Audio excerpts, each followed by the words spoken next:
Abusua baby a wo bia ya mo adwomo akwa bamra so mamuni amawdo bi so nsama ya kekese ni wo Kessben TV so ye de ebesomo nsam ne dawso na poso a eba eni mampani na nadudan kwa kufodo sani o my God na bato commission church Ghana for the near voters register for de ato aba no wakọ chebia bonten so woni na busua ne yire ne ma wono akwa chochro mu de yebekọ na ensem odi tu dwamra ocho ne din wie no ye de mu nchiremu aba na ebeto dwasa do ani kire bana inkro ene miamia hodo bia ndc amanyoko no ebo MPP aban sobo so mo de asrafo akwakogu hono a omo etete ndc supporters na defense minister akasa edi afa ho kire se no kra bia nim nsem na ndc amanyoko no ekekeka no na Ghana Statistical Service mpanimfo so ene ne wono matranse afa casio calculator asese COVID-19 eba ye ipadodo omadwuma bowonum ene wo mo so omadwuma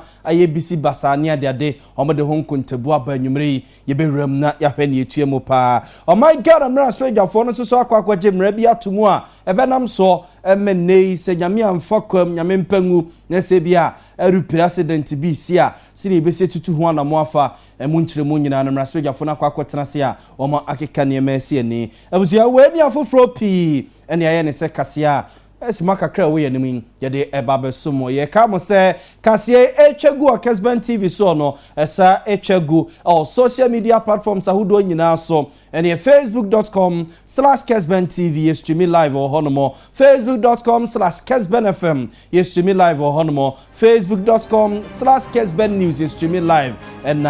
twitter.com/Kessben TV and youtube.com/Kessben TV so no stream live or wait me do comment no atoto hono mama ebresem eguso ade kase na eba no ye bekenkan ede amama busia bedende na ya abo amali bia boga enye bre na fe nsam no ye nkomo ankasa emfa emamo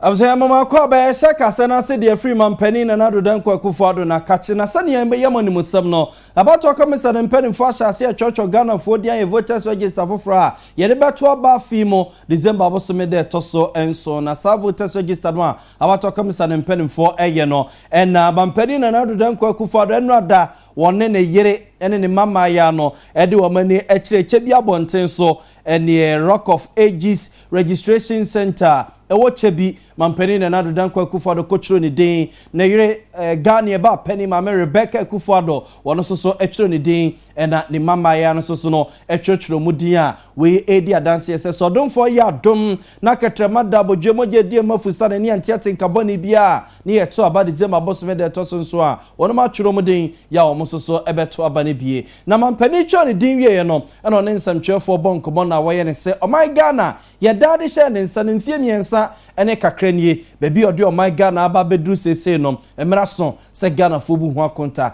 no wogidie wa rehemu se adwuma wa ye ene osom papa odi asom Ghana man no Ghana de hye ebesa ma no fie na yaka ho amo atwa so aye ntotie papa o my God na be fa ntuma papa bi efra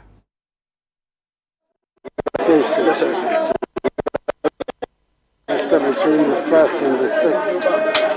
I'm very impressed with the arrangements that the Electoral Commission has made for people to register in safety with all that is going on in the country, and at the same time to do it in an efficient manner. I want to encourage everybody. We still have 3 days to go. Get everybody who hasn't registered to try and register so that when the D-Day comes, you can also participate in choosing the government of your choice. What will be sad is to sit in the house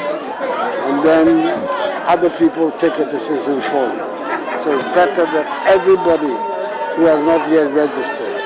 should come out and register. It's a simple process, it's not complicated. So that's my first. 2016, I asked the people of Ghana to give me a chance and see my handiwork. They gave me the chance. So it is now for them to decide how they see the world. I'm catch on so show me here. When I saw me, one year and between say, then be papa and your Mimi family, my dear mission, and Mimi say, I saw an issue. Yankubo na afia came. Na 7 December ba. Yodi yache. Abusanti Ramada ni rana na sanu mampani na nado dankwa Akufo-Addo ne yetene nka we yemra one na ye ma Rebecca Akufo-Addo ne mama ya no eko chebi Rock of Ages Polling Center ekokotro mudi no tro ne din wie no ano ne nsemtwefo botu mai kakra wo kire se o my God na ye dance ne nsa ntiemiensa ene kakra ni a wokonan no ntuti a waye ne mpemprenso a odi o my God na aba bedru no o jide wa rehemu se ntie nan a wosre de aka ho no Ghana fo de bepi ne so emane papa ne mpuntu abuso ewo yemayim wei eyemra mampani ekotro ne din ewo chebi abonte so yento so yeguso de mu abato komisa ne mpanimfo adwuma omu ye voters register fofra ene omu chochodi no mode akwakoye no na abato komisa ne mpanimfo to yenkra se omu hyase se omu di se adwuma no a ye chocho Ghana fo a omadi mfie du nwotwe bibia ha no wanyare woni record bia se bia we nipa boni ni ade din ye de voters register fofra ye de beto ba afi no omu ahunu se awo binum efa ntrekese ne frakadam ko bi se kompeso mu twiro mu din a nyame a wonpe bone wopa omo ho ntuma emenne abato komisa ne mpanimfo ne aposifo edo a wonum a wo chese alatafo benum enene wonuma achi womo ama ba kokra de na no Kaneshie district court a sentence no so won kotwira aposifo patwinem won ko dembe 6 months na Dr. Bosman Asaria okọ abato komisa na tenaya ohwe eye corporate services ne honsensam so penimpa be de ekire ba ko a ohwe corporate services ne honsensam so edema abato komisa na dwuma no na okire se wenyina di ho adanse se eye abato komisa na mpanimfo ni da ho bamba adwuma efo no so eye o madwuma sane ye wose wo ma eye no weyi eye Ghana fo enye ECOWAS voters register ne eye Ghana fo voters register ne eye enti se bia wo ye ho na obi eye yodium na ye wadwene se wo ba betwiro din a ene emra no beso mu na emra no so mu a ene obedi ne wese o kire se nipa ba mienu a omo ye guarantors edema sa Nigeria ni ya wodamu ye no omo omo den a omo sosom de omo ebekwa akogina emra no Dr. Bosman Asare nchiremu a wode emaye ni who was arrested and sentenced on Wednesday, July 29th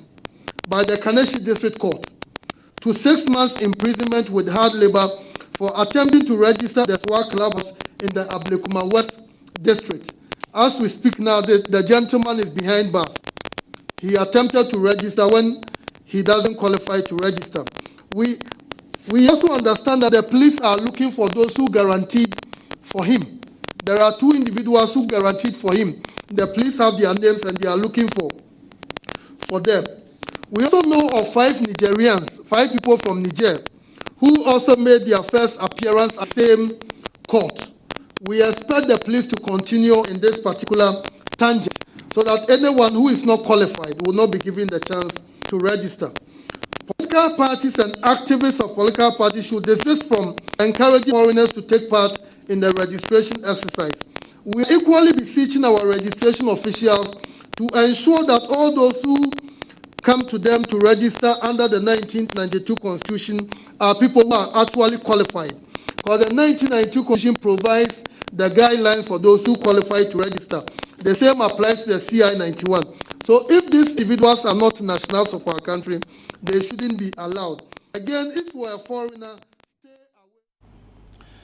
away. Absent way Dr. Bosman Asare way penimpa be di echira abato commissioner tnaye hono ba corporate services ne won samoa ohweso ni nyina ye adwuma electoral commission mpanimfo NCC Church Ghana Fooding de kwakwa voters register for no ene de beto abodon for ya adomo a December bosume de toso nso afimu na wo kire se awo bi no mo e fan trekes ne frakadam bia omo ekochochro mu de omo nyina posifo ado wonum omo girigina court ba kokra de wodam sisi a na omo mukodi adanse ekoye guarantors de man no na wo mo omo maka nyina soso no omo gusu a court toto ma no ebo omo a emra eno mu bedi ne wese Ghana Fooding ne yetro enye ECOWAS voters register ene ye nti warning ene omode ma awoho a omo egu kurimu omaye omagene se ombefa ntrekese ne frakadam kwan bi so akwa churchro mudin ede akowura voters register ni mu ye to aso ye wo voters register ni mu nsensem ya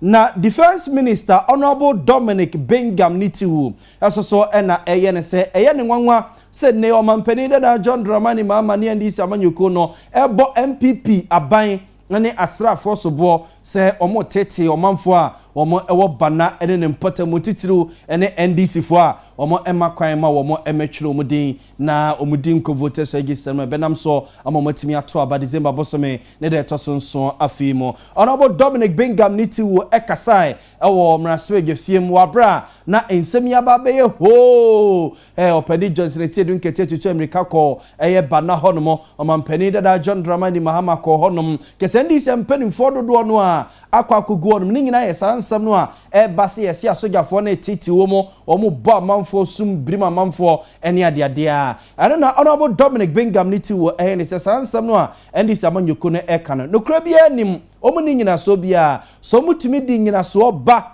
se ampa bi asra ni wei police ni wei anase bia security man wei wateti wei aboria sum watsene ne nsa wei so enu nti wo mo teti amanfo a wo mo ebegina so no ma atiki action enu akire no wo mo eka amamansa nyina ate se asojafo ne aposifo no wo mo my Ghana ya hye so ne ade ne wo manimu no enye se bi omba behunu no bia bambo ene ye kutamu na ama Ghana fo yasumu adwen ye ko ekete so a yetimi ada na yakoye nyuma so honorable Dominic Bingham Nitiwu nchemu a wode maye ni that the government has not conceived, the government did not plan, the government has no intention, the government will not plan and will never have an intention of suppressing any potential voter who is a Ghanaian and who is qualified, who is of sound mind and above 18 years to register. Banda constituency has had problems since the beginning of the voter registration. And so the Regional Security Council held a meeting with the parties, agreed with them not to bars people, agreed with them that people should not physically prevent others, and also agreed with them that they should deploy security, including the military. And so the military was rightly deployed by the Regional Security Council to ensure that their orders were strictly followed. It doesn't matter whether you are Sidin Ketia or you are Dominic Nitiwu or you are an ordinary man sitting in Doman Hinkro. You will be stopped. For Dominic Nitiwu say continuously, and his party tried to run down the military. It's very unfortunate. He was just the commander-in-chief 4 years ago, and I'm very much worried that he's taking a deliberate step to run down the military of Ghana. He did it in Aflawo. He was called out. He couldn't provide evidence. He's doing it again. Let him and let the NDC know that the military of Ghana is a very professional institution. The NDC over the last 12 years have had 8 years of ruling this country. We have had 3.5. Let's compare our 3.5 against their 8 years. And when we compare the records, we will see who is better. That the government has not conceived. I was going to weigh a swap for her Bumble and some so honorable Dominic Bingham Nitiwu no any attending canon. Nina and someone ACCA or Banabo and Tenso and NDC Amanyukuno Sobo Modebo Bino any Asrafon or Babon Tenso Babi Yano no Crebianim say Eneno Asrafone Tete Adesia Womo Ewo Banda Nempese Ako NDC Amanyuku Echita for so yen to aso na yefi abato komisar nsensem no mo na inform kwapum dine mu nsem mo kakra na chief of staff ma mi frema akosia osay opare na empenifo chese ni kuntuya ni nchia neko ya akika ne mesi ani a ni kromu wiamo ase ene contractors ekohono na maternity blog wa kwesipro ne beka ne se ye 30 capacity maternity blog wono kwa akosi ewo Salvation Army Hospital ewo wiamoase abonten so na ma mi akosia frima osay opare onu amu antimi anko nti wukọ na office ye opani a wono ene director of project ewo office of the chief of staff Ura Alexander Jedune Kosi na nemo ena woye ne sese adwuma ya contractor ne ba be ye no ehu sika nyina wonu matua na wache kra no 4 months de wo se na wawie amennei chese edi dwuma dendenden na enne yegina ha nyame ayi poma kwan mu a enne ye ba ye de aso ebebo fam ama yesi 30 bed capacity ama Yamuase Salvation Army Hospital na said honorable MP kaye no ye hwese se Yesu ama ebe bosome nan entemu no ye besa twahia ha na sabre no de ye de apaso na etwa dan no awuramu akwakohwe ye ekoso ewo dan ni de mesre ne se contractor no eye Yamuase no obetena abaye adwuma eye dan anso a obefa Yamuase mani bi ene omo aye adwuma ewura ewo baabi aye ba be si dan no building materials ebeba ni yempe se ebesi ne se anadwo nipa bi ba be tewura ni mu ho na building materials a ye de be ye dan no wo mba twetwe akwa akoton se wo bi be fa no mani bi na wo beton ma wa ni wo wi aye ene de wo obeton ma wo ni nyina mu ya akronfo emra ni mu no yetimi timu nyina mu tu edan a design no ewo hoyi se nyame ya adom na yewi a eniema ahodo a ewo dan no mu bi ene se baabi a yebeye operation eye brofo kasem theater ebewo edan ni mu baabi a ema efa yafunu na wo mo ba behu doctor na doctor na bisa no sɛdeɛ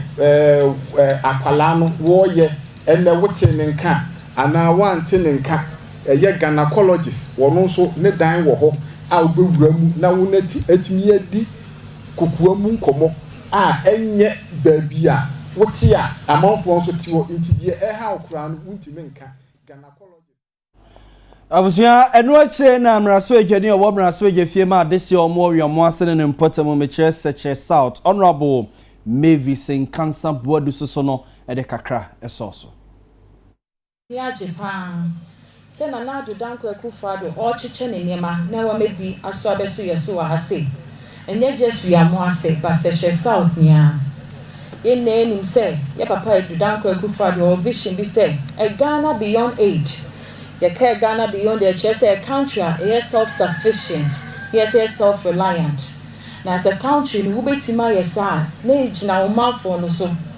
imagine so person is self sufficient na nkofo no ewu intimi embasa enti edwumedie ya ye it is in line with all that unipa wo betima nya be ye pani a ye na ye wo ye anameboa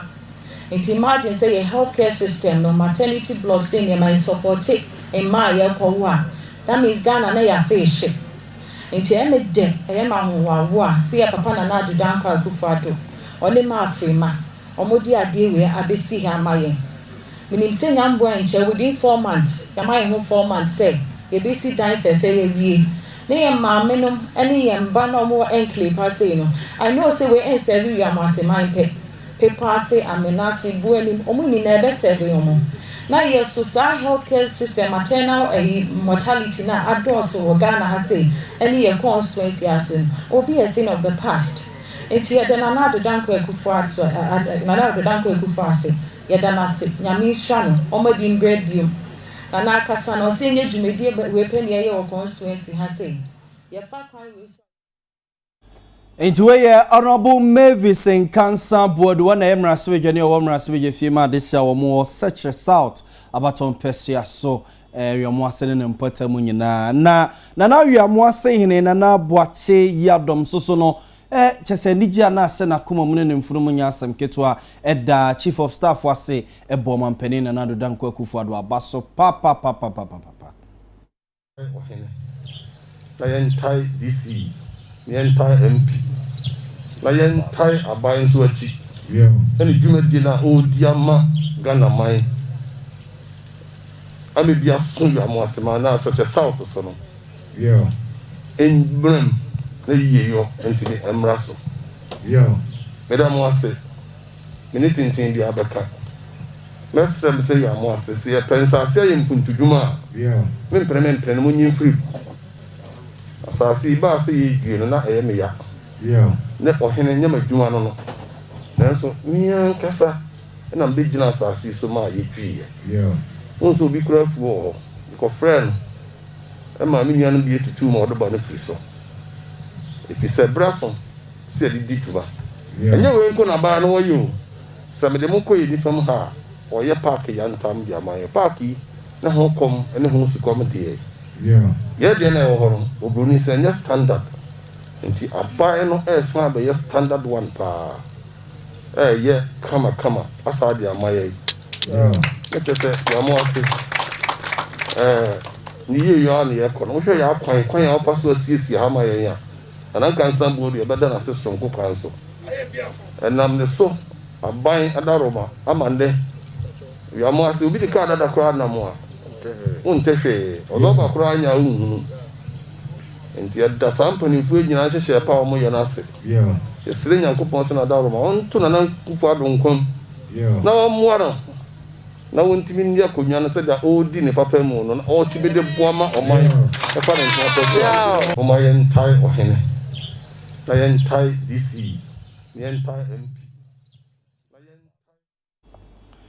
Abusuanti we awiamu ase abonten so ne ekoye no chief of staff ma me akosua frima osei opare aso awode akwakobo form o musi maternity blog mono chian fefefe e de ama de hye wo wiamu ase na mote se director of her project Honsensem so okusi chief of staff anemu no okasetu ade hye ne fo no MP Mavis in cancer board no aboso so de kakra so na wiamu ase hene so dama mampani ase se okuta se kan a wocheche o my Ghana cake no ebi aso o mo so das ebi mra bio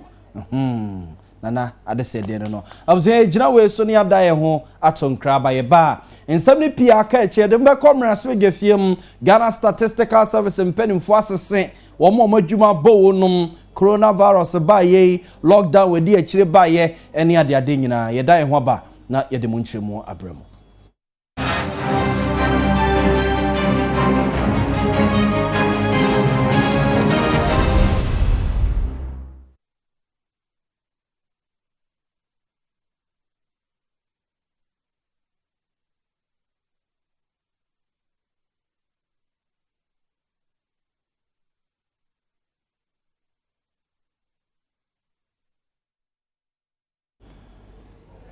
Abusia kwaya ya saba yento akase no somamo na yemfomo enko Ghana Statistical Service mpenimfo akate na Ghana Statistical Service mpenimfo no matnase akwawre wakobusa abrewa plus ya tamse afakasio calculator atoto niema ho ye ne se efrimra coronavirus COVID-19 ba ye okofa no wofa se lockdown de ba ya be march ni mu niema kokoye bisi basa no nipa mpempem akire mpempem ena omadwuma ebowu num mpenimfo trese so mo transese a nipa be 42,000 ni akire ena omadwuma ebo memra coronavirus ba ye na lockdown so edi akire e ba ye na ne so mo transese sisika ebo mayi ni wiase nyina na enya samketo Professor Kwabena enim na Ghana Statistical Service atnaye no otua wo ma no onya daje echichi nsemu ebubu ne nsem no kakran de ema ensemchefo. COVID-19 GSS conceptualized 3 different surveys. One was in the area of households and job tracker. The other is what we're going to present to you today, which is on the business tracker. And the third one, which will be releasing its results later in the week, is the local economy tracker. What we intended to do broadly from each of these 3 trackers was primarily to identify the pathways and assess the extent of the effect of the pandemic on either households and jobs, businesses, and for that matter, the local economy. So today's presentation will be focusing on the extent and the pathways of the effect of the pandemic on businesses in Ghana. Why are we doing this? We are aware that,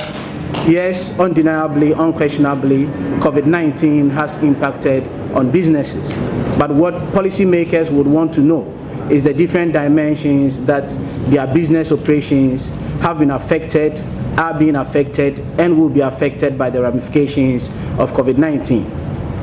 In the context of the business tracker, what is very important for us are two things. One is the package, that is the 600 million Ghana cedi stimulus that have been targeted to businesses by way of cushioning them to overcome the challenges associated with. Enti we Ghana Statistical Service onuma kache ene ekoye na prof enyadaje echeche niema mu nkakra de eche ne yemfom nko my Ghana mraswege fiemwe na my Ghana mraswege afo na kwa akotena se ene ye ni no a wo makwa akwaje mre bia tumu a wo ma atudin se Aircraft Accident Investigation and Prevention Bureau Bill 2020 na ene se International Civil Aviation Organization penimfo ne yesa ne my Ghana na ye pese bibremu nyina no ye pomaya eba wiem akwanto ne ho nsensem a ye dance wom ne atoto ye ntutu ye ya ye gina ye no na ewose ye yesa mra we na enam so ema mpenimfo ko biatena e bi ye se friend Aircraft Accident Investigation and Prevention Bureau ye koba se bia nyame mpangu arupre kure kwa konya accident Ghana memma say ekwan e befa so a ye be ntutu ya arupre accident binsi ya say ene sa niam ne nyina e wo samre ne mo na emra samra we koto mra so adwafo anim eye July bosome ne de toso dinan e wa afimu no ene Speaker of Parliament ha dini di no se de bi ade we hu be nya se e benya da jerewremu ye eti Parliamentary Select Committee on Roads and Transport and owo so e de koma wo mo so so mo transe ekeka niemese ne na kese eniema mu da ho ye wo so mo gitumum enti braswegafo ne transe no a na Parliamentary Select Committee on Roads and Transport wo mo chairman Honorable Samuel Ayipei eneni o gina ho no mo cheche niema mu ni ade a enti koba sa na kese minister ono so social aviation ho nsensem so na ho no mu bia ono so enya adaje cheche nsem kakra mramraswegafo ne gitum ye no ho agitum no ono so enya adaje cheche mra ne mu ye e de echren semtrefo ewo eye natena ye ho. We've reviewed what is going on globally. We've done our own internal assessment. We are about finishing up some proposals that we want to share with government to get the views of our colleagues, the cabinet, to see how they also consider that matter. I'm sure out of that will come some concrete recommendations for the president to give his blessing to that. But for now, we haven't completed that process. I hope we can finish that by next week, as the first step to get the president to look at what it is that we should consider. One, should we consider opening airports? We've done is that we've reviewed what is going on globally. We've done our own internal. Absent way a minister Oshewie Makwanto Honsensem so aviation minister Honorable Joseph Kofi Ada ena yetene kan nyina samra no my Ghana mra so gyafo akwakoje atumu asese ebe hyase aye adwuma na o cheche mu kakrade a kyerensem twerefo no yento aso ne yemfa mo nko ngomasu ahonsensem mama ni chiase ye mane enananom ne yenuanom nkuma no a omo ye senior high school sahodo no church omo wasi exams no titiru ne womo a omo ewo final year ne nyasem keto akra coronavirus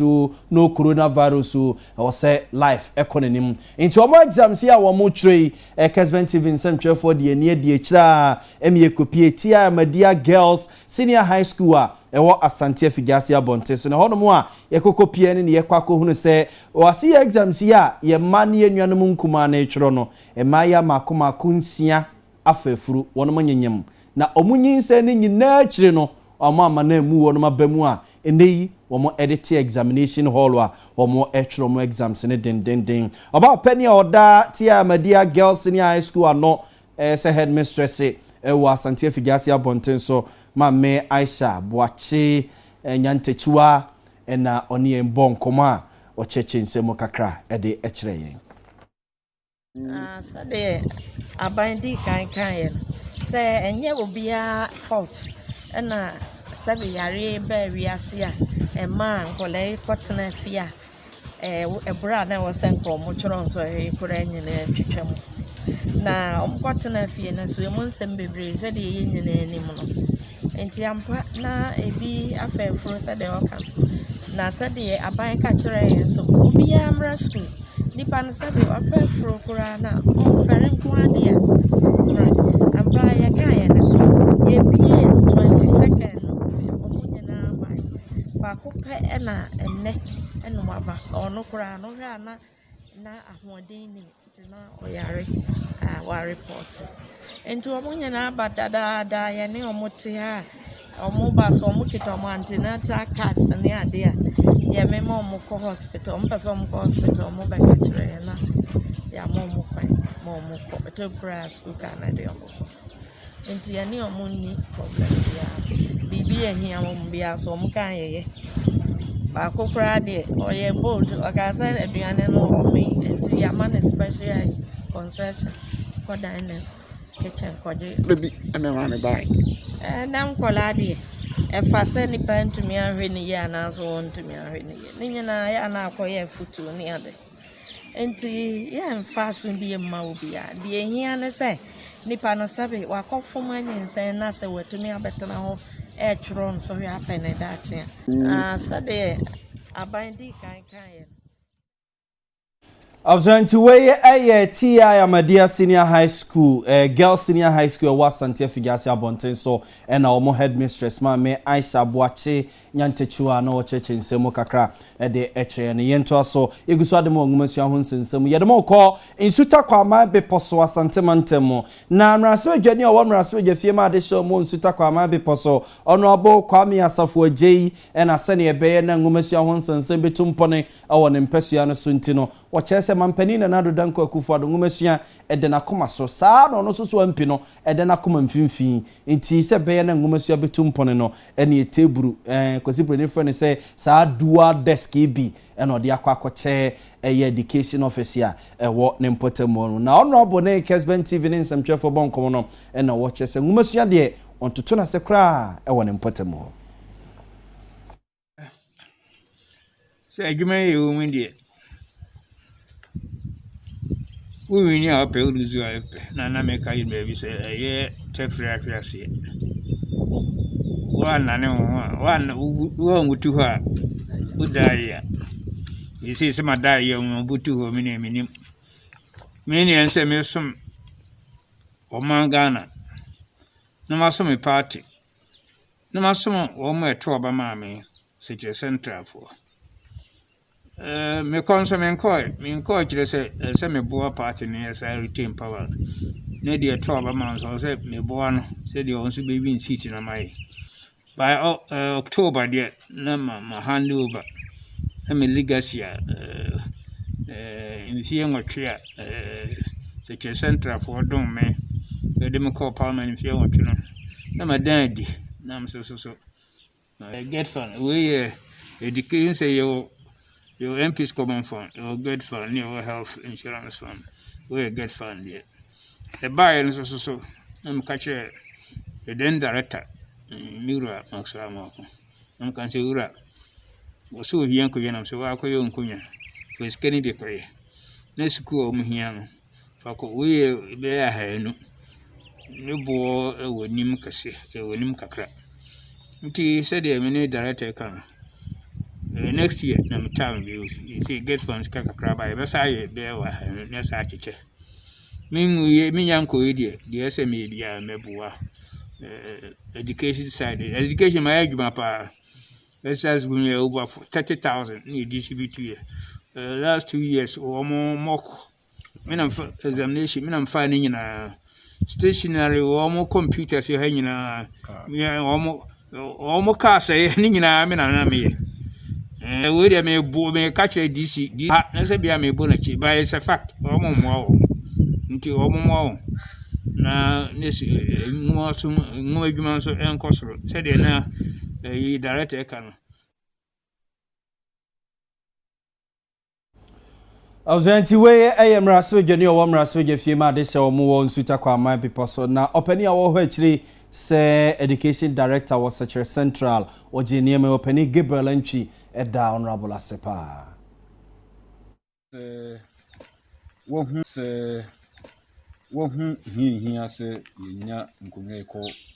schools Ukraine Mamponam director. Meaning say sa ade no e ade wo hopa oba secretary central nso so a mako schools no kakra ehu say nkunwa e ade yebeda sidi di kan say ode nkunwa ya bre secretary central education directory say yem fama schools a ohia no yenum say schools no bebre hia di kan ahanu a wode abe ye hwe won ohia pa no ye de amomo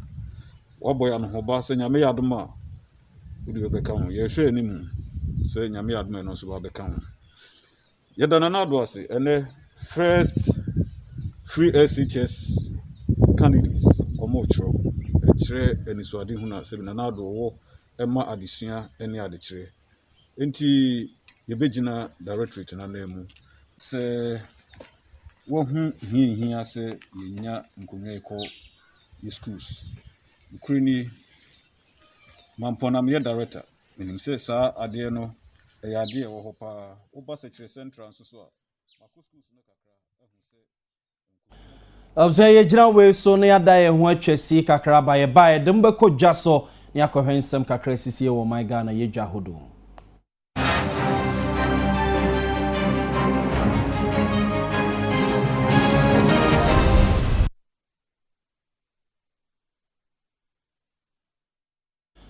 Yes, just ensam na said ye free man penny na nado dan kwaku fado na kachi na no ada man penny na nado dan kwaku fado we kra de nra na okutwa nhomemu a sambeka ya 2018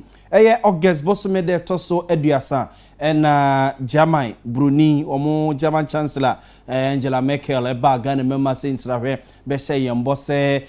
company kese ba ko awiase nyina omo ye ka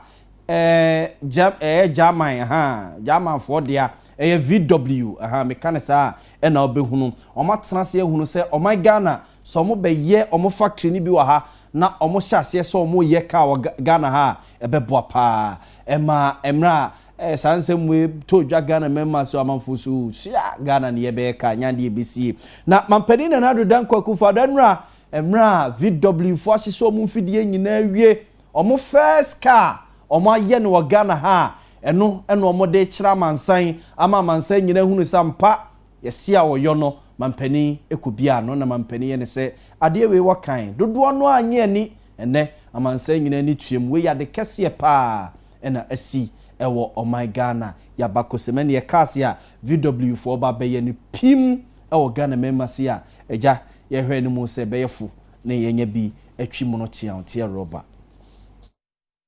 On Thursday, 30th August 2018, our nation played host to the German Chancellor, Frau Angela Merkel, arguably the greatest European statesman of this generation. She visited Ghana at my invitation, and in our discussions, an agreement was reached between government, Volkswagen, and its Ghanaian partner, Universal Motors Limited, for the assembly and ultimately the production of VW vehicles in the country. There were many who expressed doubts about the feasibility of such an assembly plant being established in Ghana. And there were those who, for narrow partisan considerations, described this announcement as nothing but a hoax which would never see the light of day. 2 years on,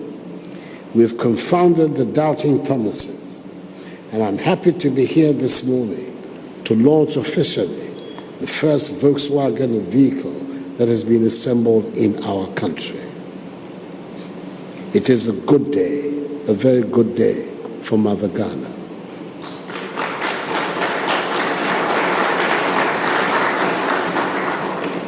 Ladies and gentlemen, in the run-up to the December 2016 elections, and as captured in the 2016 manifesto of the New Patriotic Party, I stated at the time that a future Akufo-Addo government, under its industrial transformation agenda, will partner private, local, and foreign investors to develop large-scale strategic anchor industries to serve as growth poles for the economy. One of those anchor industries was the vehicle assembly and manufacturing sector. With recent estimates pegging the value of vehicle imports into the country at $1.5 billion United States dollars annually, the development of a domestic automobile industry would undoubtedly promote import substitution and enhance Ghanaian exports, particularly within the framework of the African Continental Free Trade Area,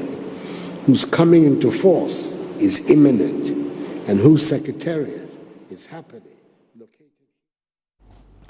Enti Remed da ni ranu anese no man pani na nado dan kwaku for dem ranu ya mamre ne amane na VW4 cars ya o ma start ye no Ghana memma say tie rubber mono chia o na obiem na wo sen na man pani ko bia no afri na ko nyina cars ni pim na mo be no Ghana memma say dasronko ne abakosam sronko na ye hunu e Ghana memma say ne busua ye fa dwaso nsam ne konko ha say na fei ye nkwa manfo nkro so nsem mu kakra na yenkohwe ne yesisi ho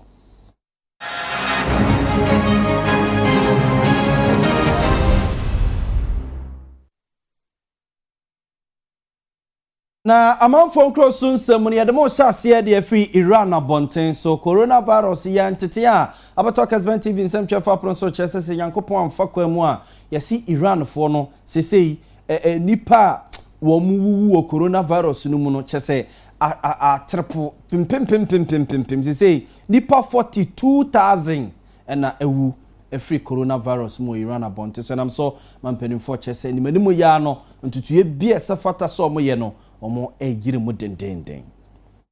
coronavirus yade eyiniti ewo wiase afana nyina na mahodo pinu a ena wonuma de hye pinu na mo atototo aye bi susu enye bie moroso kora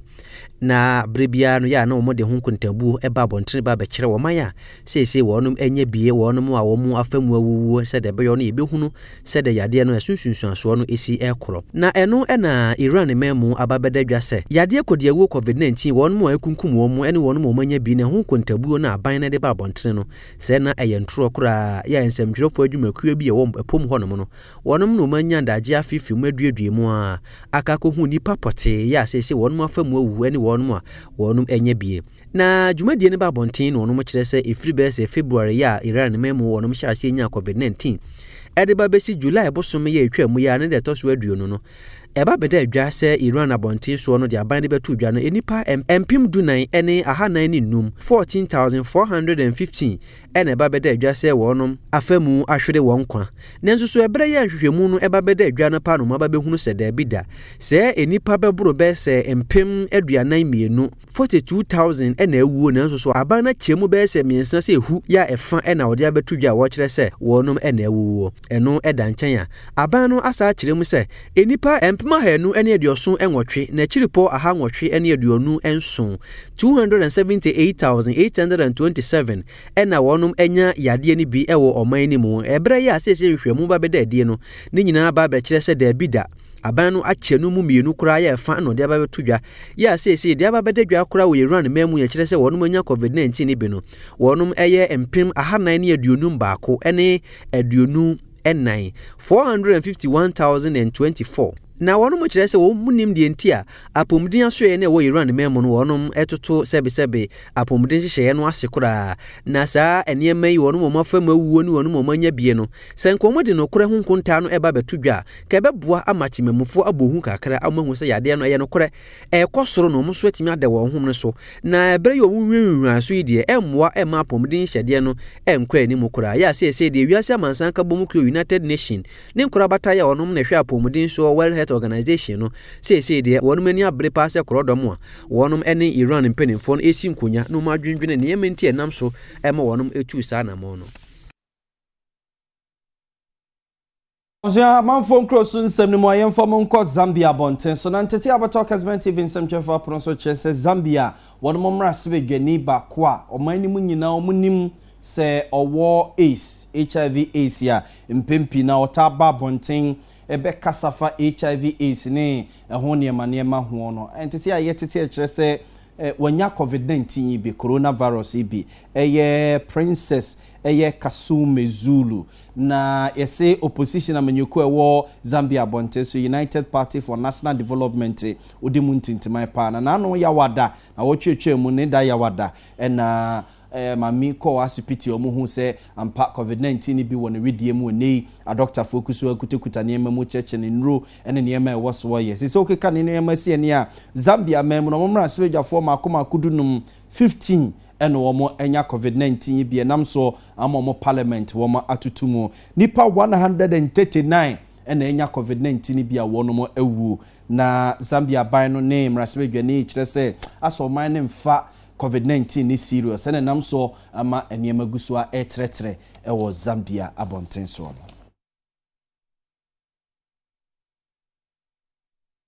Abjanti wey eya manfo nkroso nsam ye twasi na afi yakwakogie ni kakra ewo enigide ho nsansam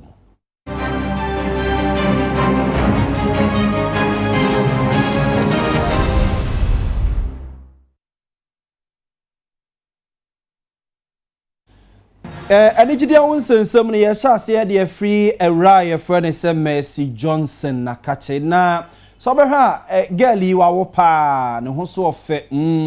wawo anya asem keto ane otini kunu na so na ne mei sam ne ho saa na eja Mercy Johnson na osesei amanfo kobusa no we kra de yese woni ne kuma enna ewofia na eja omuhuri di agro ya na kuma ne busanse na Mercy sesei wawo baako mienu miensa a enan aba na ba ubie wa na kese Mercy Johnson yi na no sewe na ma wo no mede wo horo mempena ye afi na mebe wo kra ya sisi kwaran sam se nya baako edi piso a ekamani bege pa na no kra yese na no dwadai anwumre enura dwo anwumre ena nikunu Prince Okoji ne baba ya Mercy Johnson ya wo ama no fefefe ode ne pictures ni din ebeto ne Instagram page ya chese amanfo comment ya na yere yese nikunu oni nikunu mo hoye omo de rough omba wa nyatomu a ene esika wo fie akwada wo nsu anopa obawu agum pim ye nya asem ketwa